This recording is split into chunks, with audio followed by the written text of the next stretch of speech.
Hello, and welcome everybody who's watching offline or streaming or however it is that you're seeing it. Good to see everybody. Today we talk about the new and the really old skill of noticing. We had this whole week we did a campaign and talked about stress and de-stressing, and wanted to address it today as well, more in a live session like this, about what does it mean to notice, and how is it different from what we might already be doing, and what's the value of noticing. So first, let's start just for a minute by talking about stress, and this new variant of stress that's running around. So we've concluded in deep scientific research that there seems to be a new kind of stress that's percolating amongst our friends and family and in our own lives, and it really came about just in the last few years since COVID. And then what's kind of different about it is it's not, stress has been around forever, right? We've all known it for a long time, and we've built skills and practices to deal with it, right? To stay on top of it, to manage it, to live life, right? So there's stressors from the inside and from the outside, and they come at us, and we have natural defense systems, and then built additional defense systems. And over the years, many of us had some kind of practice, meditation, exercise, something, right? Doctors, friends, something, whatever it is that we use, but somehow we made things work, and it just wasn't showing up as much before. It wasn't being talked about. Today, it's the number one talked about thing. It's the number one Google search when it comes to health and well-being. It's the number one issue reported by, I don't know, if anybody from Psychology Today to the various bloggers, to the polls, to the surveys, to anywhere you look. And so what's different? What's different now? Why now? Well, so many things got changed fundamentally with COVID, with the wildfires, with the shootings, with George Floyd and the George Floyd riots, with the elections, with January 6th here in the States, around the world, with weather events and political events, and then on top of it all, when we're already kind of lost our bearing, we had Ukraine, and after Ukraine, here in the States, we had additional shootings and additional challenges, additional issues, and it's not same old. It's not same old that's been going on for a while. It's different this time. And what happened, I think, is this new kind of stress. I call it 10x stress, right? 10 times stronger than the stress we're used to. It seeped into our lives in ways that we weren't prepared, right? It showed up in ways that we just didn't think. We kind of assumed that we have the tools, but it snuck in behind our defenses, right? It broke the Maginot Line, and it snuck in and burrowed in different parts of our body. And that's what the whole de-stressing idea is about, right? It's, this is not a reason to panic. We know how to deal with this. Others, have dealt with this. Humanity has been through very, very difficult times, multiple times, right? With world wars, and before that with, all kinds of things, colonization and wars and protracted wars and plagues and very, very serious issues. And then we've healed, we've gotten over it. We made it through. So all of that's really required now, right? Just to be clear, it's, don't panic.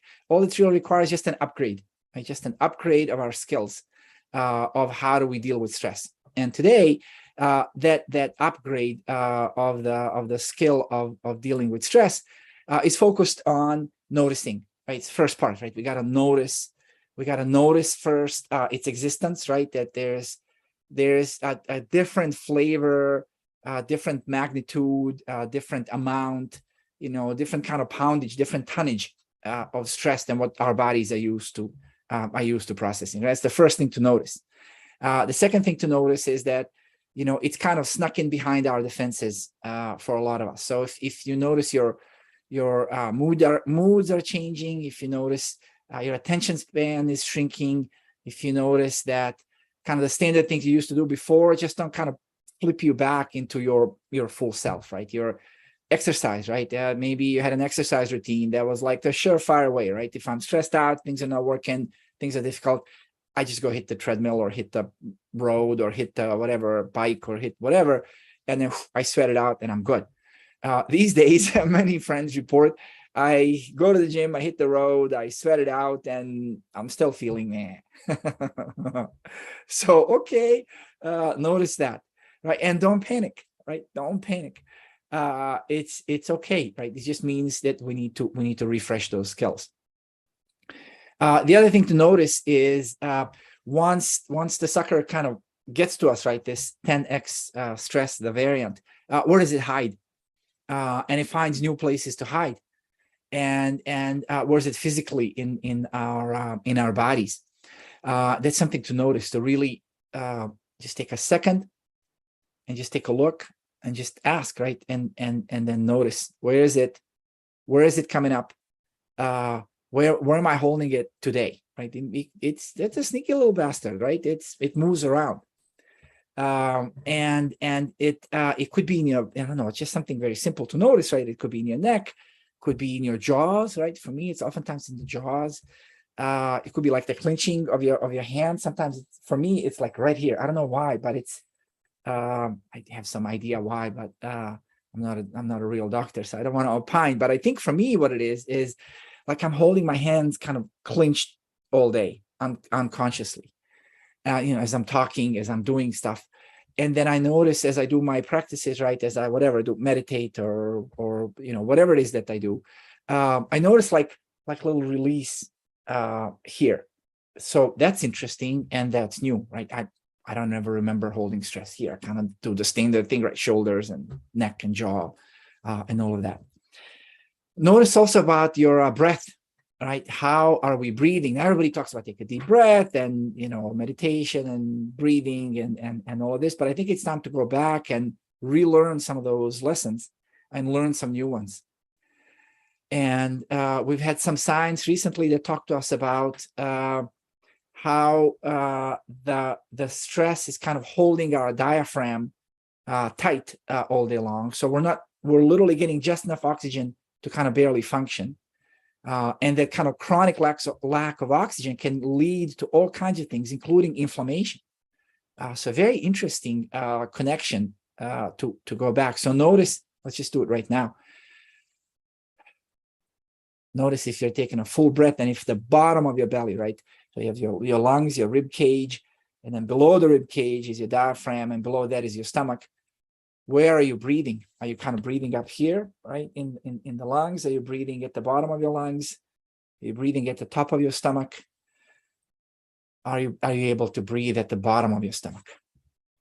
It turns out, 100,000 years ago, I ran our company and we built a medical device company, and we built a brain monitoring device for babies' brains. And then we looked for what are the other problems in the nursery. And problem number one is jaundice, right? The idea that kids get jaundiced, their livers don't respond well to kind of the first bolus of blood they have to process, and then they end up creating CO gas, right? Carbon monoxide that comes out. And to measure this carbon monoxide, you really need to. The highest concentration is called the end tidal breath, right? At the end of your breath cycle. And so as we played around in the company that I had with with the engineers and such, what we had to do is measure the CO2 gas, right? So you can see kind of what breathing looks like, right? So inhale, exhale, inhale, exhale. And at the bottom of the exhale, right here, that's where that concentration was highest of the CO, of the carbon monoxide, and that we could measure. And it turns out if your carbon monoxide is like 5 parts per million, you're good. If it's 12 or 15, you're not good. That either means that you've got jaundice or you're smoking. Babies don't smoke, but we can tell if somebody took a smoking break and came back, we could measure the difference in their CO level, or some other thing is wrong with the liver or like that. But all of this to say that end tidal, like a tide, end tidal breath is really important, because you push out with that end tidal breath. You push out not just CO2, but you push out the CO gas, whatever CO gas is in your body, right? Carbon monoxide, the poisonous stuff. Now, you're not going to die from your own carbon monoxide, but it is in your body. I mean, it's normally in your body. Might as well just get it out and put some fresh oxygen in. So notice your breathing, right? Notice the connection between your breathing and your stress. Now, we talked this week and recorded a longer interview with Dr. Ray Blanchard, a teacher at Append and a good friend and my teacher. And he talked about noticing in a different way. So let's take a pause for a minute about this kind of noticing. And let's just, let me try to refresh on what I learned from Dr. Blanchard. So Dr. Blanchard talked about noticing in a very simple way. And it has 3 parts, right? So part 1 is notice something you've never noticed before, right? So you just sit here and notice and say, oh, I didn't know. Right here in my room, there is still a motion detector from the old alarm system. So we took out the old alarm system. I never even noticed that. What else am I noticing that I've never noticed before? Notice something that I've noticed before.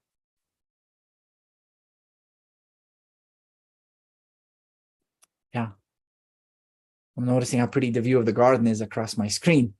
And I don't remember to look up as often like that. So what am I noticing? It's trivial, but what I'm really doing in that noticing is I'm developing the skill and the custom and the habit to notice something different.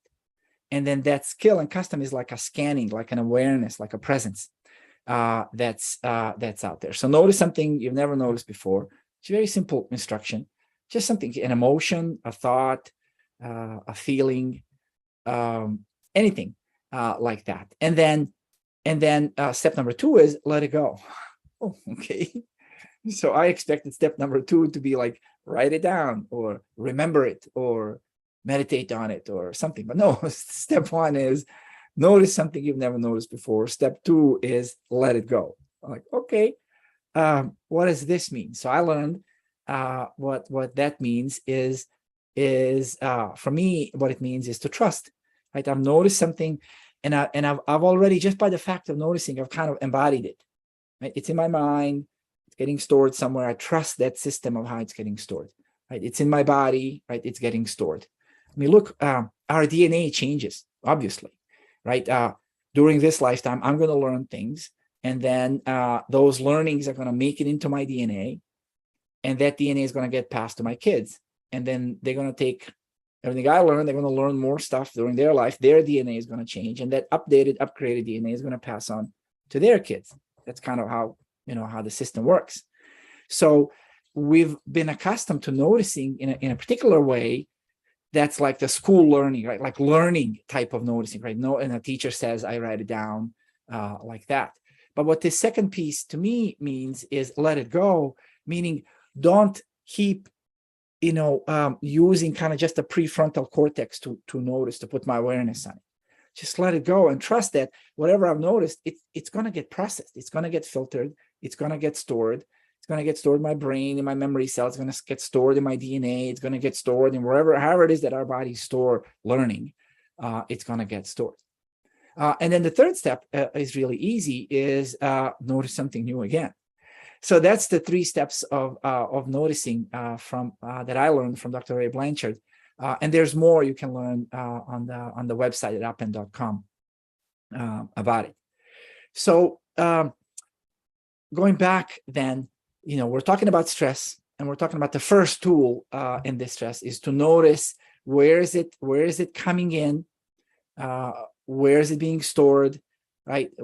How is it coming into my life? And one tool I have to notice, like to touch it, right? And one tool is this tool of notice something I've never noticed before, like, stress being in my hands, for example, right? Or that in the morning, I developed a habit during COVID to like check the news in the morning.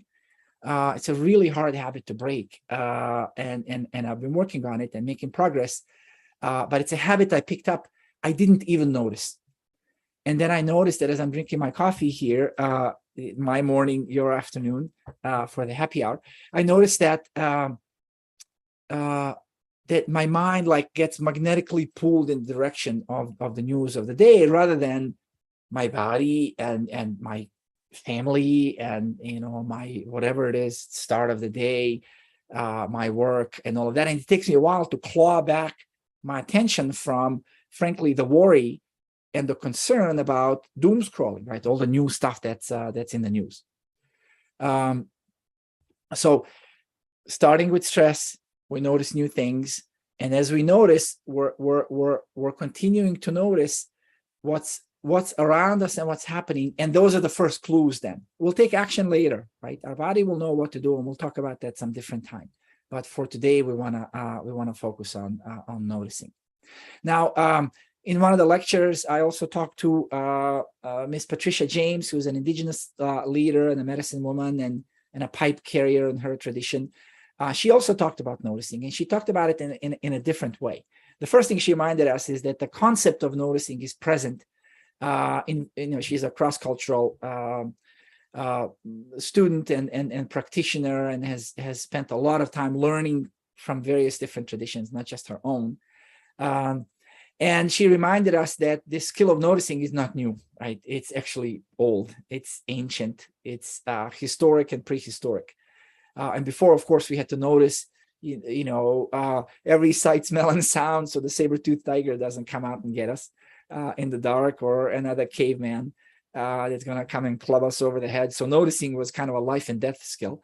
And as our lives got more comfortable, we're noticing less because a lot of things, are not really going to kill us. But this skill of noticing is present. And one of the things Patricia talked to us about is the practices. And in her practices, in her prayers, in her routines, in her meditations, also noticing something new. So it was very interesting. We got Dr. Ray Blanchard from one perspective, Patricia James from a completely different perspective, and talked about noticing the old way and building into your practice. So whatever it is that you're doing, meditation or running or exercise or prayer or whatever it is that you do, building into part of that practice, the noticing. So she talked, for example, the practice of taking a walk and then noticing specifically which birds show up. Well, I never thought about that. And there's just birds, right? I live in San Francisco, lots of birds. I walk around, I walk the dog, I see the birds, but I started paying attention to like which birds and why these birds. And I started noticing that some birds, kind of randomly show up. Other birds keep showing up. I even think I have a little colibri, a little hummingbird. I can't say with certainty, but it certainly looks the same. There's several different hummingbirds that come, but one seems to be coming all the time. So I wanted to notice more about that. Okay, why that bird? And then learn about that. What do they do, and why are they here, and why do they like this flower? And her invitation is to wonder whether what you're noticing, whether it's random, right? Is it random that these birds show up in my life, or is it random that this thing shows up in my life? So she's inviting us to think broader beyond our frontal cortex, prefrontal cortex, and ask ourselves without demanding anything. Ask ourselves: is there something more here that I need to be noticing? Is there some guidance? Is there something here or not? Right? Maybe not. Okay, fine. Not.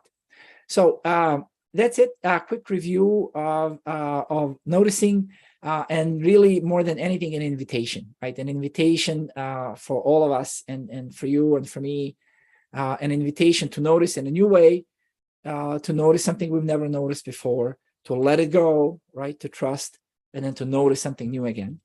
And then notice if there are recurring patterns, right? Build the practice of noticing into our life. And it has incredible results. As you'll see yourself, right? It takes a while. It takes maybe a week or two doesn't take any effort, right? This is zero effort. There's no notes, there's no willpower, there's no forcing, there's nothing. You don't have to do anything, right? Just go about your life as you are. Just remember every once in a while to notice. So we'll leave it at that. I'm not seeing any questions on any of the lives or anything like that. So we'll wrap it up for today and call it a day. Thank you very much, and good to see you. And a lot more of this, of course, as always, at upend.com.